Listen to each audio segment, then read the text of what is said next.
has offered us the opportunity to occupy this channel in order to bring you 15 hours of continuous live coverage of the May Day events and actions that are happening in New York City, the United States, and throughout the world. All right, we are currently in our 5th hour of coverage. We'll be here until midnight, giving you interviews, videos, and live feeds, live streaming from throughout the movement. In fact, right now, why don't we go to Timcast, which is streaming live from Bryant Park here in Manhattan. I think we got that feed ready. All right, maybe not. There we go. Top trending topic on Twitter is corporate greed. It's promoted. Corporate greed. Corporate greed is promoted. Yeah. Click it. Hold on. The number one worldwide trend promoted is hashtag corporate greed. Whoa, what's going on? I'll get to that.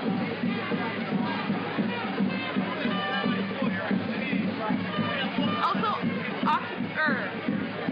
OWS May Day is happening. Look at that. Occupy. Wow. Corporate greed hashtag number one promoted. It's amazing. Is that CWA has paid for corporate greed hashtag to be promoted number one. All right, I'm gonna take off. Anything happens. So yeah, for those that are on Twitter right now, you're seeing the promoted number one worldwide trend. Corporate greed and CWA union was the one that promoted it. You can see all of the general strike, May Day actions underneath it. That's really unexpected. That's huge.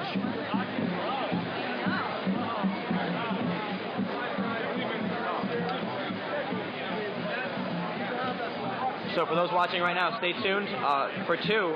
If you do, we're going to see the Guitar Me with Tom Morello march. Excuse me. I already got into my Fox News and watched my mouth because I spit all over the guy. Are they here? Rolling. Yeah, well, I'm hearing that Fox News is interviewing people.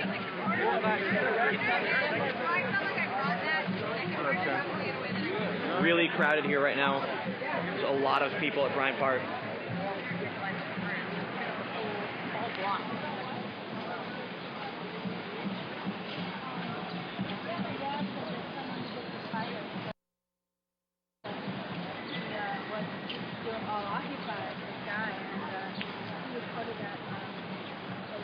People's Threat.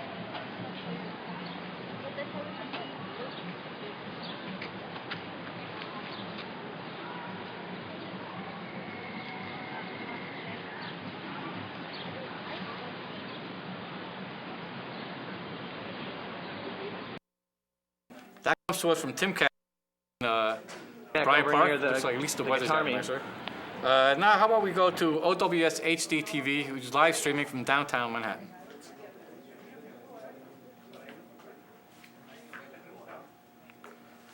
We got that feed ready? Going from downtown, I assume from like Zuccotti Park. Here we go.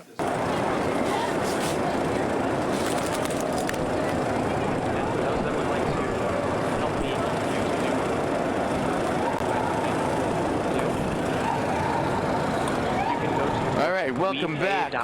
The march has started. I actually was not live on this NYC Occupy HD. Now I'm going to run towards where the march is happening. It's spring training. It's Friday, April 6th, almost 3 o'clock in the afternoon. We're just walking right now. The park is fully empty. It was full before, like about a good 50, 60 people maybe. Don't quote me on that. I'm just giving a rough estimate. But yeah, I'm your host, Casper. I could be on Twitter. You can look me up at OWS_Casper. Give me questions. I'll be using my free hand, tweeting back. But yeah, the march has started. I'm gonna catch up. They're, you know, not that. They're pretty slow. Marchers. Steady my camera. I don't know if you can hear the yelling. It's coming across maybe like a block down.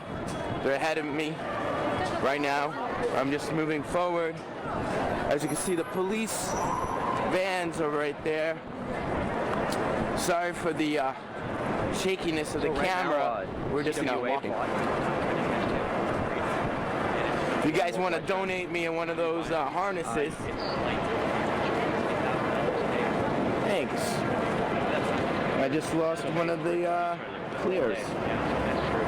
You see all the Mayday stuff. Live streaming. So we're gonna head back over to the guitar and I'll come back over here. Looks like he's going for a while. So I'll get That was coming to us from OWS watch. HD TV, being filmed down at downtown near Zuccotti Park, downtown Manhattan. Now, how about we go across the country and see what Occupy LA is up to with their live stream? They actually, Occupy LA is the ones who came up with this whole general strike idea. There are a lot of people at Bryant Park. I know. They haven't really gotten down That's to. 2 o'clock, though. Yeah, but they were there at 11. I was there at 11. They were. All right, so it looks like our feed's not working there. Do we want to go to Occupy Oakland? Control room, will we go to that, or? Maybe not, maybe we'll go to that later. What we'll do now is, we're here for May Day, as I said, and if you're like me, then you might be thinking, what's so special about May Day? Why would we want to watch 15 hours worth of coverage? Which is what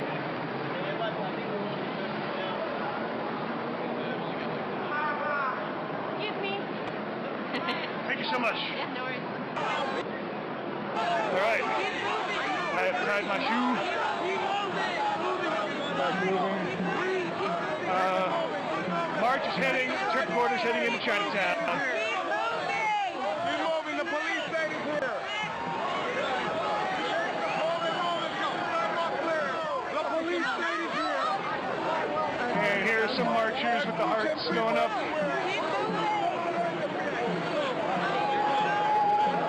Occupying love here. You buy an iPhone, spend too much gear, dollars, and oh, there you go, man. That's just how you get my job is to become a catering bartender. How you get my hobby is to pick up an iPhone in a bamboo pole. Not yet. You know what? I put the camera between me and them and say, "You're live on the internet. Be professional." It's worked so far. Cool, I'm sticking around you. I mean, here's the thing. There's a non-zero chance that they could hit me with a stick and arrest me. Okay. It's just made a stick on. It's Oakland. It's only so safe it gets, so fucking get the fuck out, man. Whatever. But we rockin'. It's May Day. Marchers heading through Broadway. Here, grab a pole for just a second. Oil, too. Don't like it on your clothes. All right. Thank you. I'm going to keep walking. So, It seems like cops we are standing in front of continuing. the entranceway of City Bay. The corporate army All right. protecting Heading right on corporations. Franklin. Welcome back. So here we are, like I said, we're here for May Day, 15 hours of coverage. And you may be saying to yourself, well, what's so special about May Day that I would want to watch 15 hours worth of coverage? I mean, if you were anything like me, when I was a kid, when I heard the word May Day, I kind of, the first thing that popped into my head would be something along the lines of this. You got that video? Do we not have it? Well, I was usually, if you said May Day to me before when I was a kid, I thought, Joseph Stalin standing on review at Red Square, watching the tanks and the missiles come along, and all these thousands of people in Red Square, probably forced to be there, but, and now, it's not really where May Day started, is it? No, May Day is... Well, first, actually, let me introduce my guests. Here to talk to us about this history of May Day and the history of labor are Stanley Aronowitz and Jeremy Brecker. Stanley, you're a professor of sociology, right, and cultural studies and urban education at CUNY Graduate Center, correct? That's right. You're also a veteran political activist and advocate for organized labor. And the author of numerous books on class culture, sociology, the science, and politics. You're also a former candidate for governor, right, of New York as a member of the Green Party. And also, how many? Dozens of books, I assume you've written on social movements and things like that. Jeremy Brecker, you are an author and filmmaker, documentaries. I know you have 5 regional Emmys. basically concentrating on labor movement and you focus strike and things like of that nature. So these are the perfect guys to tell us about the history of May Day. So May Day, actually, in actuality, everybody thinks May Day, like I said, communist and Red Square, but it's an American thing, isn't it? It started here, correct? That's right. It was May 1st, 1886. A number of mass demonstrations throughout the United States directed primarily at the demand for the 8-hour day. Because most people at that time, workers worked 10, 12-hour days. There was 6 day child weeks, labor. 6, 7 day weeks? No, they were mostly 6-day weeks, but there were some people who worked 7 days, yeah. And May Day signifies that the labor movement was, in some ways, now trying to establish itself as a national movement rather than a series of local movements, because it had a single demand that it thought everybody, whether it be conservative union people or radical union people or non-union people, would support. So they were, actually, it was the Haymarket riots when it happened, right? Well, the Haymarket affair was obviously a trumped-up effort to get rid of the leading edge at that time of the labor movement. And the leading edge of the labor movement in 1886, even though it was the year of the founding of the American Federation of Labor, was not the American Federation of Labor. The leading edge was the International Working Men's Association. We wouldn't use that word working men anymore, which was essentially an anarchist organization, but had tremendous support in places like Chicago and St. Louis, where there had been a great strike in 1877. What type of worker, what industry was it? Well, they were all over the place. They were bakers, they were metal workers, they were garment workers, they were teamsters, and a bomb was thrown in the middle of the big rally. Cop was killed, and the authorities rounded up 8 leading anarchists, including Albert Parsons and August Spies and 6 others, a man by the name of Frieden and a few others. And finally, 4 of them got hanged. For murder or whatever? For murder, yeah. And so They wouldn't try them for their politics, but that's Right. what they were trying them for. Interestingly, when the governor of the state a few years later reviewed all the evidence, he said that there's an unprecedented level of prejudice on the part of the judge in conducting the case. And in fact, he gave an amnesty to those who were still alive on the grounds that it was essentially judicial murder that had taken place, not a bona fide legal process. His name was John Peter Altgeld. The judge. And he was a very unusual governor for that time, because most of them were in the pockets of the large Right. corporations, especially the railroad monopolies, who controlled a lot of the labor relations of that period. Did they ever actually figure out who threw the bomb, or is that Even today, Today? scholarly books are published practically every year with some new theory or refuting the last theory. There's no real evidence that's ever come up about who was responsible to the bomb. There are various suspicions, but it's never actually even close to proof. So then from that, I guess that's when they start celebrating May Day. Was that a yearly thing that happened after that? Then? That's right. It was celebrated yearly, but at the same time, the authorities, the state authorities in many states, and finally in 1913, Woodrow Wilson established an alternative to May Day, which we know is Labor Day, right. which I think is one of the biggest shopping days except for Christmas and Thanksgiving, but really tried to neutralize the militancy of the May Day demonstrations. But the May Day demonstrations continued throughout the 20th century, and I just read a blog from an old-time radical labor figure named Bob Schrank, and Bob Schrank he said that in 1930, his father who was a tailor, German tailor, and a staunch union member and a socialist, not a communist, a socialist, took him to the May Day Parade. And in 1930, in New York City, the May Day Parade was attended by communists, socialists, anarchists, and every variety of dissident. They were all together, and finally, of course, in the 30s, because of a number of factors, including the figure that you mentioned before, Joseph Stalin, and his dominance of the world communist movement, the May Day parade splintered, and they all held their separate rallies. The communists, of course, had the largest of them.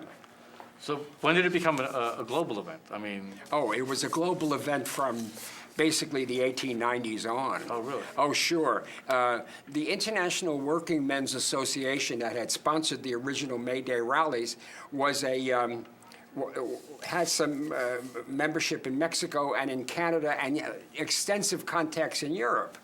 And it should be understood that the anarchist movement actually led the Italian and the Spanish and the French labor movement, trade unions. So they marched together with the anarchists and the socialists, et cetera, beginning around 1890. wow. So when, would that be the beginning of the labor movement in general, or? Really, there's been a labor movement in the United States since soon after the foundation of the country. But it's been very much subject to ups and downs, as we've seen recently. But that pattern of ups and downs really goes back. And it's very striking that before this great upheaval, this great upsurge in 1886, culminating in May Day 1886 that Stanley was talking about, actually you had a period where the unions were virtually all broken, when they had virtually no power, where people would lose their jobs immediately if they tried to join a union or form a union. There had been, just a few years earlier, a big wave of strikes, and 100 people were shot and killed by the authorities through many, many different parts of the country.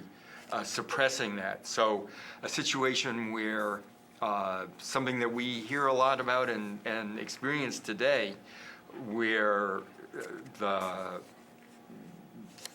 power, really violent armed power of government, police and military is used not for protecting the country or protecting the people, but really for suppressing the rights of the majority of people who work for their livings, preventing them, even shooting them down in that case. Fortunately, we haven't come to that yet. I hope we never do. I mean, but they got pretty violent in the 20s and 30s. This was, yeah, and so they were completely, the really key point to understand is that labor was, just as today, we're coming out of a period of great weakness of the labor movement. At that time, at the time of the May Day events that kicked off the original May Day in 1886, the labor movement also, and working people also, had been subject to enormous repression. They were in a deep, deep depression. And I just heard yesterday that we're now not just in a recession, but it's now being talked about by serious economists that we're in a depression. Paul Krugman's been saying that for a while, yeah. Exactly. So many interesting similarities, and in that context, you had a situation where this movement that Stanley was describing, for something that was common. It wasn't just, well, we're cobblers and we want to have, a 50-cent a week increase in our wages for the cobblers, but something that was a common concern and a common demand for all working people, which was to have some control on the length of the working day, and of the working week. And that is really out of this really people being knocked down and having no power whatsoever. They managed to, over the course of just a couple of years, build up. They won a couple of real significant strikes, and that gave people a little extra boost. And then they were able to have started having meetings and started talking, and a lot of it was informal. A lot of people, I've read accounts of people in their workplace. This is all after, this is after. This is the original May Day. Oh, the original May Day, okay. May Day. This is 1884, 1885, 1886. They started talking with each other and saying, we want to do something. Then when somebody said, well, why don't we all strike at the same time and see if we can get to the 8-hour day, that it made sense to people. It wasn't like big organizational support. There weren't powerful unions that were backing it, but it made very good sense, and people started forming 8-hour leagues and organizing in their workplaces. Another organization that many of them were part of was called the Knights of Labor, which had kind of sprung up almost out of nowhere. But they were the ones who actually supported the actual Labor Day, right? Knights of Labor. I Well, the believe. Knights of Labor was an interesting organization. On the one hand, they were very conservative, and they were oriented to power, very much, not unlike the anarchists, and for that matter, even the AFL. But on the other hand, they had a rule that they would admit anybody to membership, except lawyers and ministers. Well, those were the two exclusions. They knew, for example, that lawyers were always in the pockets of the courts, and they are officers of the court, and they could never be on the side of the workers. That was their view. And secondly, they had deep suspicion of organized religion, and that was true of the entire labor movement of that period. Really? Yeah. Well, I mean, there were ministers, there were preachers who were pro-labor, but the labor movement perceived both the Protestant and the Catholic churches and the Jewish synagogues and so on, not as pro-labor, but essentially beholden to corporate interests, and they were not wrong. So, you're talking about they started strike, that was basically general strike. So there was, exactly, in some cities, it was overwhelmingly general strike. In Chicago, which was the fastest growing metropolis in the country at that time. And there it was really general strike with everyone. In New York, there were hundreds of thousands of people who participated in the various events, rallies, and so on, and tens and tens and tens of thousands who struck for the 8-hour day. There was a big rally in, I believe, Union Square, and they were She's always had a history of communists and anarchists. all kinds of political activities. Well, they had absolutely. Soapboxes, right? They had soapboxes, and that was the workers' meeting place. And of course, Mayor Bloomberg tried to take it away. Right. And he hasn't succeeded, actually, because now with the Occupy Wall Street movement, they're coming back to Union Square again. I spoke at Union Square 2 weeks ago for one of their activities, which is the Occupy the University, and I gave a free university lecture on the universities and the history of May Day and all that kind of stuff. So it's not theirs anymore. Coming full circle, kind of. Yeah. Absolutely. Yeah, you were saying. So I wanted to pick up on one of the things that you were talking about before, when you showed the pictures of Red Square and so on. And one of the things that happened to May Day, it started, as Stanley was saying, in the 1890s. It was celebrated worldwide as a labor holiday. And So also, basically, everyone would strike on May Day every year, or was it just very more parade often, kind of? or it varied. People struck. In many places, they made it become a holiday, first of all, by striking or not showing up on the job. And then gradually it came to be recognized as, okay, this is a legitimate, in many countries, this is a legitimate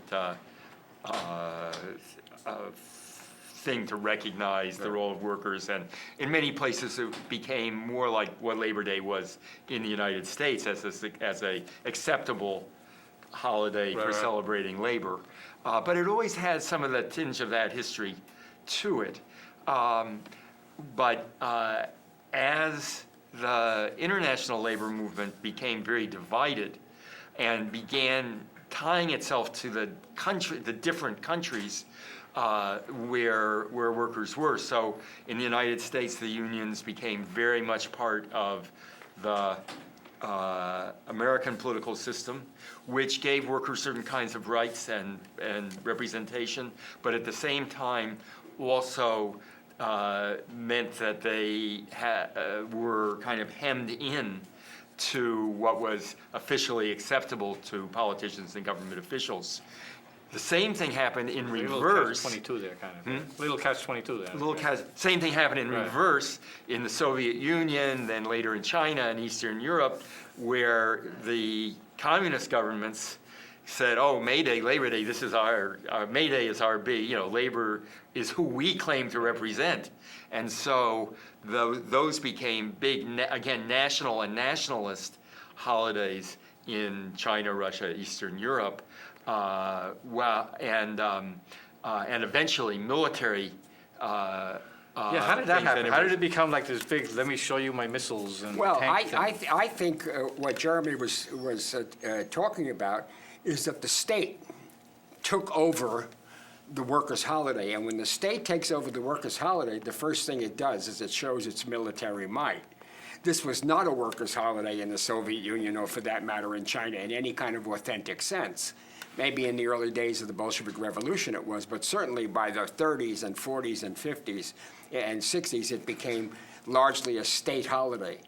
And they used it for the purpose of saying, we are mighty, we can we can fight our wars with you, with the capitalist countries and so on. So that was the reason. Now, in most European countries to this day, this is not a state holiday, and certainly in the United States today, May 1st, 2012, it's not a state holiday. Right. Bloomberg made a speech yesterday in which he said he wished they would start their own businesses instead of demonstrating. I mean, can you imagine? He should watch what he says. He may regret that someday. That's right. So I guess as, after, Yeah. Well, let me just pick up the story a little bit more, because I think this is one of the most important things about what's happening now with the resurrection of May Day in the United States as, first of all, an immigrant worker holiday on a very, very big scale. In 2006. In 2006, it was probably the largest expression of labor and worker self-consciousness and expression of representing working people to each other and to the public, Right. that there's been maybe in my lifetime, certainly in decades. And at the same time, while the core of it was immigrant workers, one of the key things about that May Day event was it had very, very wide support from the rest of the labor movement. And the rest of the labor movement which had been very questionable in its attitudes toward immigrant workers, had just gone through a major change and a major recognition of the importance of immigrant workers for the future of labor, and a decision really to cast their lot in with the immigrant labor movement. So it's kind of a warm-up for what's happening today with the alliance of the unions and immigrant labor that we're going to see manifested later today, and with that extra added fizz of the Occupy movement. I guess, well, they must realize that with the immigration just going up, and that's where they're, Yeah, and play to your base, and that's gonna be the base pretty soon, right? Well, yeah, the only thing the labor movement hasn't figured out yet, I don't mean the only thing, it hasn't figured out two only things, main only things. The first one it hasn't figured out is that a larger and larger proportion of the labor force is precarious. That means it's part-time, it's contingent, and it's temporary. And they don't know how to organize, and they haven't tried very hard, except in very few cases, to organize among the contingent and the part-time and the temporary groups. The second thing it hasn't figured out is what the initiators of May Day understood in 1886. You can't be an ally of the political system. If you are in the pocket of the Democratic Party or the Republican Party, usually the Democratic Party, in the last analysis, they're going to take you out, and they're either going to absorb your demands and neutralize them, or they're going to reject them, and you're going to be left hanging. And the unions this year, this is 2012, they're going to give $300 million for the reelection of Obama and the Democratic Congress, and my prediction is they're going to get almost nothing out of it.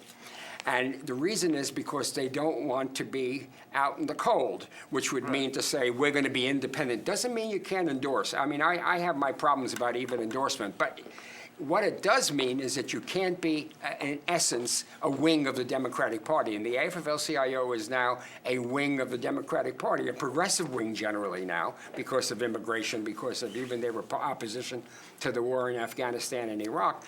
But to a large extent, they are not independent. And that is a serious problem for the American unions. Well, I'm sure the Democratic Party is I mean, they need the unions at this point, right? I mean, because. Whoever they need is their I mean, business. Do the unions need the true. Democrats? The unions think they need the Democrats, and what have they gotten of it? Now, I've done Well, it. I mean, I guess they figure they know what they're going to get from the Republicans, which is. Yeah, I know that story, but I've done an analysis, a serious analysis, and it's in two of my books in different forms. One of them, How Class Works, and the other one, more recently, From the Ashes of the Old. I mean, and The Jobless Future. 3 books actually.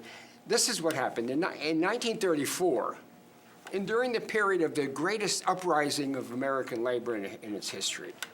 In 1934, there were 3 general strikes, Minneapolis, Toledo, and San Francisco, and there was a national textile strike, and there were sit-ins, sit-down strikes from 34 to 35, 36, 37. And Roosevelt, who was a reluctant reformer, had to do something. Right. The unions, some unions were allied to the Democratic Party. They still were independent, but many of the unions took a very much a hands-off policy towards the 1932 election, and by 36, they had supported the Democrats. Since 1936, with one exception, the Wage and Hour Bill of 1938, which was the 8-hour day, Right. they made one major advance under the Democrats, and that was Medicare and Medicaid. And they have made no other advances in 75 years. With their reliance to the Democratic Party, it's mostly defensive. And the Right. Democrats have not done harm. Jeremy has written a classic book, which I recommend to everybody, Strike. There was a general strike in 1946, the Republican manufacturing workers. He describes it as a general strike. By 1947, the Republican Congress, which got elected to a large extent in reaction to that strike, the Republican Congress enacted the Taft-Hartley amendments to the National Labor Relations Act, which was a 1935 act. The unions didn't fight that. They were afraid that if they fought the Taft-Hartley Act, And for our viewers, what exactly did the the Taft-Hartley? Taft-Hartley Act was a major change in labor's rights. It prohibited them from striking in sympathy with other workers when the other workers were up against the wall. So basically ends the general strike. That's right, and the general strike. It forbade, a Supreme Court decision in 1938 forbade factory occupations. The Taft-Hartley Act incorporated that. They prohibited communists from holding union office, and many unions decided not to even permit communists to have union membership. They had literally a no-strike provision. When the President of the United States decides that a strike is against the national interest, he can suspend the strike for 80 days, during which he can have the Federal Mediation Service try to resolve the issues peacefully. But the truth of the matter is, in many cases, what happens is it really dissolves the solidarity of the workers. Is that what Reagan used to fire all the air traffic controllers? Well, no, he didn't use that. The air traffic controllers was a separate provision, which was not about the Taft-Hartley Act. The air traffic controllers fiasco was that the union struck against a rule that federal workers do not have the right to strike. period. Never mind at the end of a contract. They cannot strike at any time. And many state governments, including New York State government, has followed that rule. Now, the point is that they violated that rule, and he thereby legally fired them. And what the union leadership did at that point, the AFL-CIO leadership, under the leadership of somebody called Lane Kirkland, who was George Meany's secretary-treasurer and became the president, what they did is they went to the White House and appealed to Reagan for amnesty. And Reagan, who was, whatever you may think of Reagan, he was a stand-up guy for capitalist interests. He did not fool around. Now, the unions are stand-up guys for capitalist interests as well. And that's their problem. Because one of the two capitalist parties, in my opinion, is the Democratic Party. Right. And they have almost unswerving support for the Democratic Party. And therefore, they were in desperate trouble, and they could do almost nothing once they had put themselves in harm's way in that regard. Now, people will say that the unions need the protection of the political system. It's one thing to support this or that individual candidate in the political system. Bernie Sanders, for example, in Vermont is a very decent guy. I would probably give money for Bernie Sanders. I have actually given some money to the Democratic candidate for senator in the state of Massachusetts. Elizabeth Warren. Yeah. Liz, I gave her money. Because every now and then somebody portends the possibility of that they're going to stand up for working people, and she will, and he does. And that's different, however, than to say we are a wing of the Democratic Party. We're putting in all of the resources that we can to elect the Democratic president on